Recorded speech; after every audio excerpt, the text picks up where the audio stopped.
How do you girls do that? Ashley asked. Elsa and Samantha were showing Ashley some tricks they could do with their powers. It's not too hard once you learn to control your powers, Samantha said. Elsa created a few tiny snowflakes. Controlling your powers isn't too hard either, Elsa said. In another room, Anna and Kristoff were talking to Rapunzel and Eugene.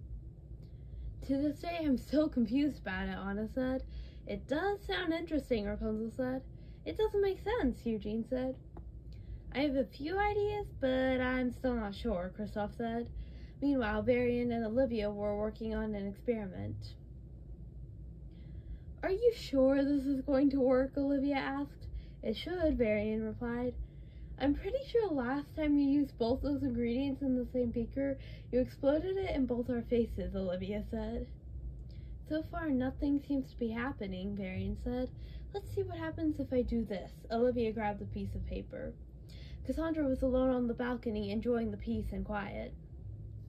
Suddenly, she heard footsteps. She turned around. What do you want? Cassandra asked. It was the Shadow Queen. I just have an offer for you, the Shadow Queen replied. What kind of offer? Cassandra asked. You could betray Rapunzel, and I'd give you anything you want, the Shadow Queen said. Never. I hurt her once, and it won't happen again, Cassandra said. The Shadow Queen threw a lightning bolt at Cassandra. Cassandra activated the Moonstone and made a black rock to protect herself. Why won't you join me? The Shadow Queen asked. I don't want to hurt my friends, Cassandra said. You and I both know that the anger that led you to betraying Rapunzel still exists, the Shadow Queen said.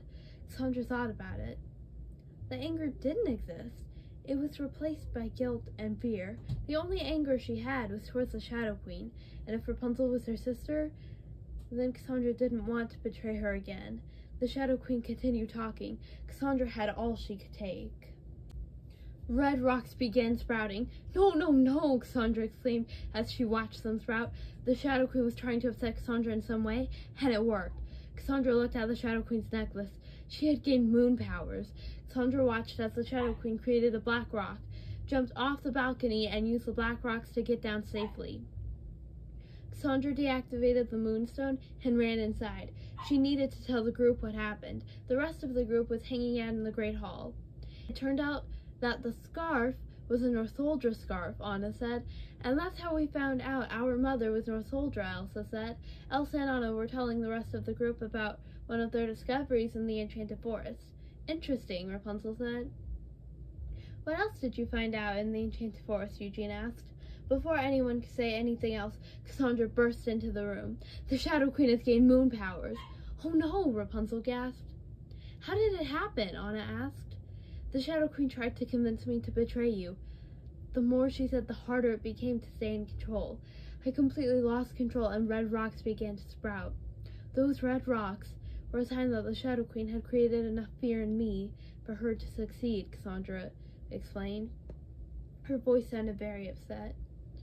Are you okay? Rapunzel asked. Yes, it's just the guilt of betraying you the first time comes back to haunt me once in a while, Cassandra said. The Shadow Queen must have taken advantage of that, Elsa said. She turned to Cassandra. Are you sure you're okay?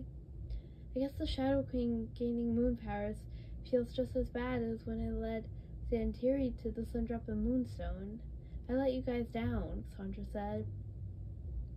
No, you didn't, Rapunzel said. Varian, we need to find a way to build that portal you were talking about. It's the only way to win, and I think I may have found some supplies we could use to build it, Olivia exclaimed. But can't the Shadow Queen destroy it with the Moonstone? Samantha asked. Yes, but not as easily if the portal is secured with whatever Olivia used on her automatons, Cassandra said. What did you use? Varian asked. I don't remember, Olivia replied. Do you have any ideas? Anna asked. No, I told you everything that happened when I was under the spell from that necklace felt like a dream. All I remember is where I was before the spell wore off, the fact that I attacked you guys, and Varian tried to convince me that some colored water was a potion and I believed him, Olivia replied. Maybe Cassandra can secure the portal with the Moonstone, Elsa said. If the Shadow Queen has gained moon powers, she'll probably be able to successfully destroy the rocks, Samantha said. Because of how successful the Shadow Queen has been, I'm starting to worry that we'll lose, Rapunzel said. Be careful. Too much worry and the Shadow Queen will get your powers, Eugene reminded Rapunzel. I'm worried too. What if I lose my kingdom to this, Anna said. The Shadow Queen has caused worry in us all, Kristoff said. The group continued talking about their situation when they heard a strange noise. What's that? Anna asked. The group ran outside to check it out. The castle had been trapped in the Moonstone's black rocks. Cassandra activated the Moonstone and tried to get rid of the rocks. Why isn't it working? She asked. Try an incantation, Varian suggested. Crescent high above, evolving as you go, praise what lies beneath and let the darkness grow. Cassandra tried it, but it didn't work. Maybe Rapunzel can destroy the rocks, she said. Rapunzel activated the sun drop. She tried and failed. She used the sun incantation. It still didn't work. Combine your powers, Elsa suggested. Rapunzel and Cassandra combined their powers and successfully destroyed the black rocks and freed the castle.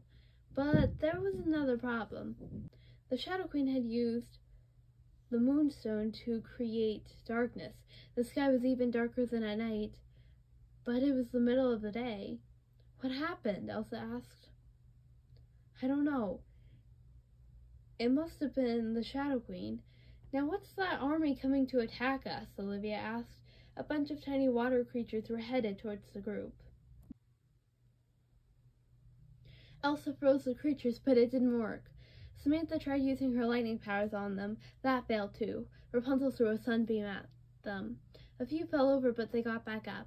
Even Cassandra couldn't stop them. What are those things? Eugene asked. I don't know, but we need to destroy them, Ashley said.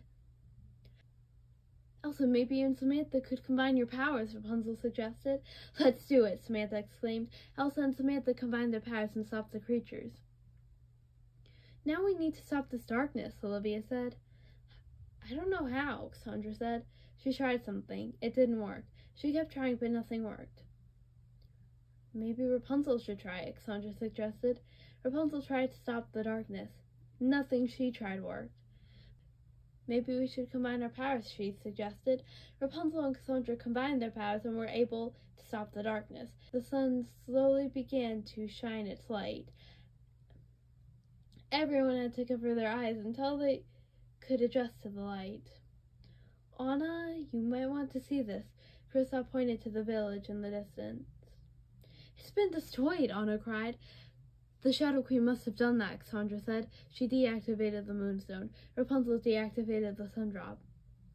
We have to stop the Shadow Queen, Elsa exclaimed.